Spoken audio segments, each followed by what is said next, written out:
HBO, come on. You have better class than this. You're going to treat episode 2 of Hard Knocks like a fucking Walking Dead episode, treating us our favorite character, Jalen Phillips, throwing him down our, like, all over the screen, just to, we knew the outcome already. You didn't have to make the whole episode about him and make us feel bad about that one. Shame on you. And it is picked off. Oh, this is going to get interesting here. And it's Holland at the 20, he might 25, run this back, 30. He's cutting back inside 40 of New York. The 25, 20 to the right, 10, 5, touchdown! He takes it all the way back. What a play! What a play! What a play!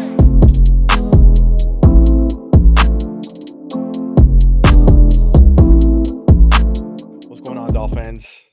Don't worry, this is not a Hard Knocks reaction. Just wanted to start off and get that off my chest because I needed it. That episode hit me here. But this is not going to be about Hard Knocks. This episode is strictly for the historic Black Friday game versus the Jets. We will be covering the good, the bad, and the ugly. Because even though the score might have shown ass whooping, I think there was a lot to be, not upset about, because at the end of the day, you got the win, and a win in the NFL does not come easy, as we've discussed. But we got to clean some things up. All right, so let's get right into it. Let me add this clip here. We're gonna get started now. We're gonna be focusing here on Christian Wilkins, game wrecker all day long on Friday. So he sets up at the edge, free rusher, straight to Tim Boyle, easy sack. So now, I'm going to sound like a huge fucking hater right now, and this is not what I'm trying to be. It's just the truth. I think Christian's up to 6 sacks this season, which was the big criticism on him. He wasn't as effective in the passing game, but he's getting all these sacks against the bottom tier teams that we're facing, So I believe he got 1 versus Pats, he got 2 versus Panthers, and this and that. I want to see these sacks come up more in pivotal moments versus our big time opponents. Right now, obviously, we got an easy stretch of games. We got Commanders, we got Jets, we got Titans. Let's see him do this in December, because if we're going to be paying a defensive tackle now at the end of the year, you do it consistently, not just when you have a large lead versus bad teams that are in positions to only throw the ball, But hey, let's focus on Friday. Christian Wilkins was a fucking dominant force all day long, along with Jalen Phillips and the D-line. The defense has feasted this game, which, let's face it, they were supposed to do. And they took care of business, man. It's a bad offense. You're supposed to take care of business. You're supposed to make it difficult for them, force turnovers, play elite football against a bad team. And hey, since week 5, I believe the defense is ranked number 1. Like, that's a huge feat, man. You got to give them credit. Oh, and I love this. We all remember last year when they were dancing all over us after they started taking the lead and doing the waddle in the end zone. Hell yeah. Show off on that same field. Do that Quentin Williams dance. Fuck them Jets. Show off. Love it. I love it. Love that energy. And here we go. Jalen Phillips. Easy, sheds a blocker. I don't know how this wasn't a safety. I really don't.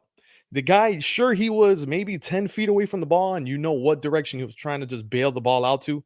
But that's clearly, I'm just trying to get rid of this shit. Oh, so here we got Deshaun Elliott laying the smack down. And this man has been laying some good tackles all season long. Big credit. I know before the season started, there was a lot of criticism on who our strong safety was going to be, who we can really rely on. But Deshaun Elliott has really come into play, and very nicely. Got to give the man his credit. And the credit to a big hit right here, and forces an incompletion. Great play. Now let's get into Jerome Baker. He had a good little span of plays here. And this isn't a easy slot a receiver to cover. He's there making that play on Garrett Wilson. Incompletion. Almost knocks the ball out. It forces a fumble. Big play there. Next one. Sheds the blocker, set up screen, and gets the running back. Like, dude, These are the plays that we need Jerome Baker to make consistently. He has always shown that, here. And then sometimes he gets lazy. Sometimes he's over there walking, trying to chase down people. Like, dude, when the effort is there, he is a good enough player to be on the field. But the thing is, inconsistency. Very inconsistent, man.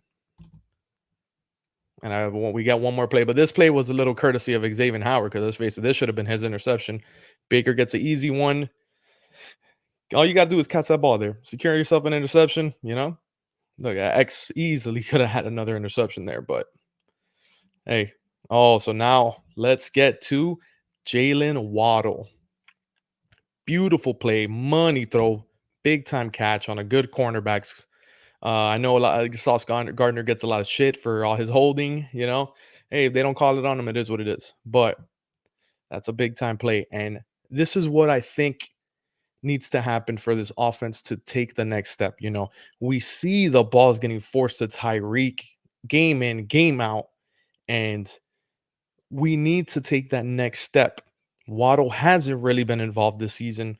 The more he gets involved, the more we spread things out, I think this offense will go.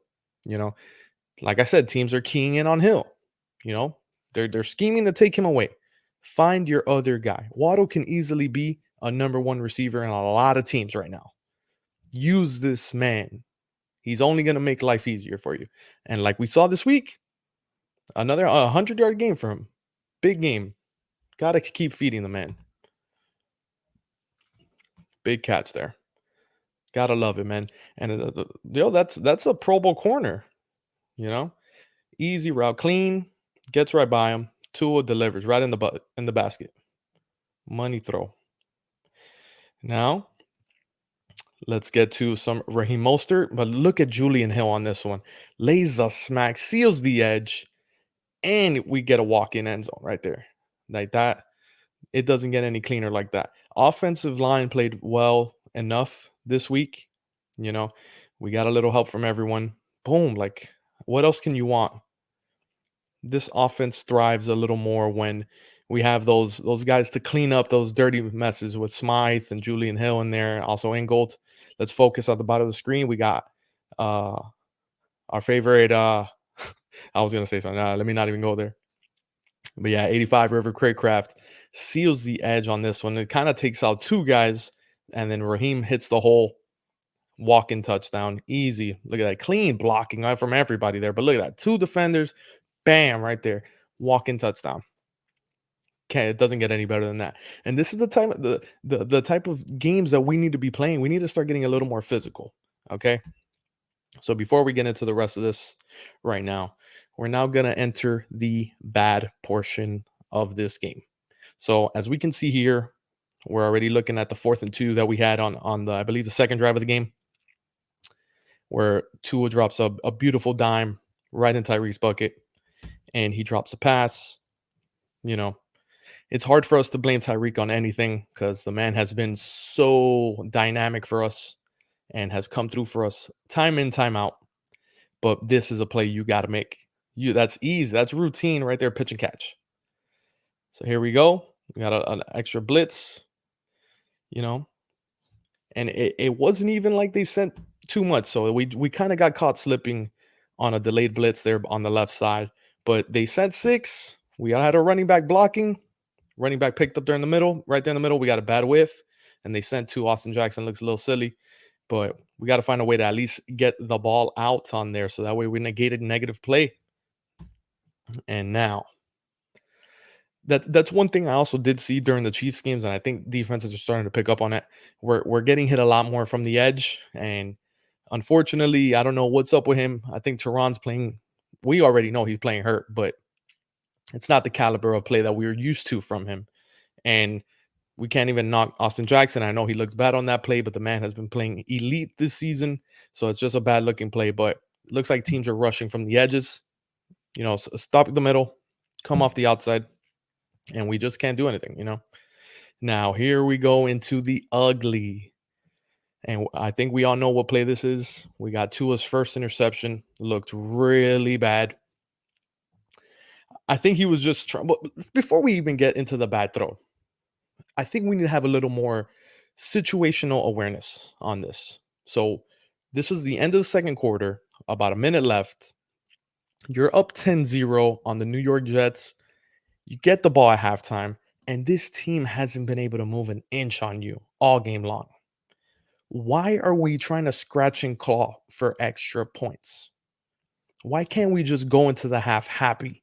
We're up 10-0, we get the ball, we'll go ahead and do some more damage in the second half. What are we forcing for? Why? Yeah, and then that's to blame McDaniel.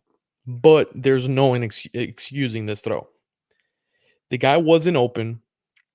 Tua looks at his first read, sees the left side. We got a bunch of guys over there. All of our guys are covered. And Waddle, first read, covered. And then he's like, all right, I'm going to just throw it to my outlet. Braxton should be open. And he just throws it. Like, how are we not looking to see if the man is open at least? You know?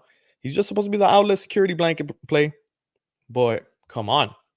That's not a play you want your franchise quarterback making. You know? Like, he throws it right to him. This is the, we discussed how these last stretch of games should be the games where Tua's creating some space himself in the MVP candidate race. He's kind of taking a step back, coming back rusty off of the bye. We got to clean up these errors. He's throwing two interceptions last week, threw 2 interceptions this game. If we play a good team, it's not going to end up as pretty as it did this game. Good teams will find a way to capitalize on these, which obviously the Jets, even though they're a bad team, they capitalized. But come on, we're not going to be able to survive these mistakes all season long. Now let's get into the next one. Again, we're trying to drive. We're trying to at least get a field goal. We there force a play to the sideline and another interception. Like, this is just inexcusable. You cannot do this. Forces it right in there. I know you're just trying to get to the sideline, stop the clock, but this is, these are throws that we can't have. Like, just throw it away. Throw it away. What are we forcing that for? Live to see another play. But then we get to the play that ends up saving Tua's ass and taking some of that pressure off the Dolphins. We got a Javon Holland sighting finally. I know I've been critiquing. I've been extra hard on Javon. Everybody's been saying, oh, the top safety's in the league. But hey, he hasn't shown it really this season. And the whole talk is like, oh, if you're not talking about him, it's a good thing. I was like, listen, Ed Reed found a way to get to the ball. Good safety. Rashad Jones found a way to find the ball. If they're avoiding you, find a way. But yes, man, he makes a big play, makes the catch. None of these guys in the end zone are even trying to bother the game. And he looks up, he's like, all I got to beat is five fucks.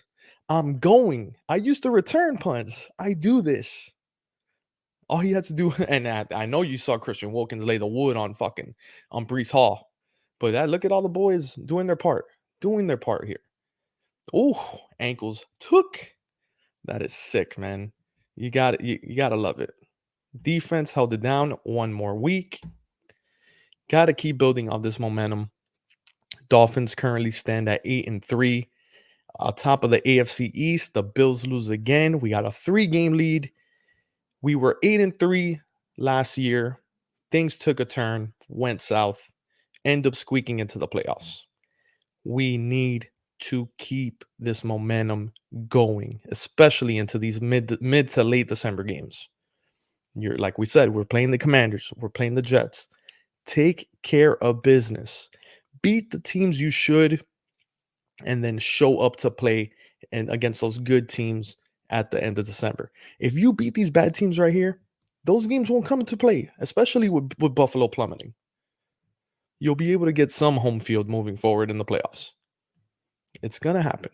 You just cannot let this derail. You got momentum. Keep it going. Clean up the little errors that we need to do. Offense needs to get things going this week. If we do have another bad outing versus the Commanders, something needs to happen. There needs to be some type of adjustments, something with the scheme, because then I would then assume teams are catching on to what we're doing. We got to make some adjustments and clean things up. But that's it for today, guys. I thank you for tuning in to another week of the Chop Block. We'll be in touch soon with another episode. Take care, guys.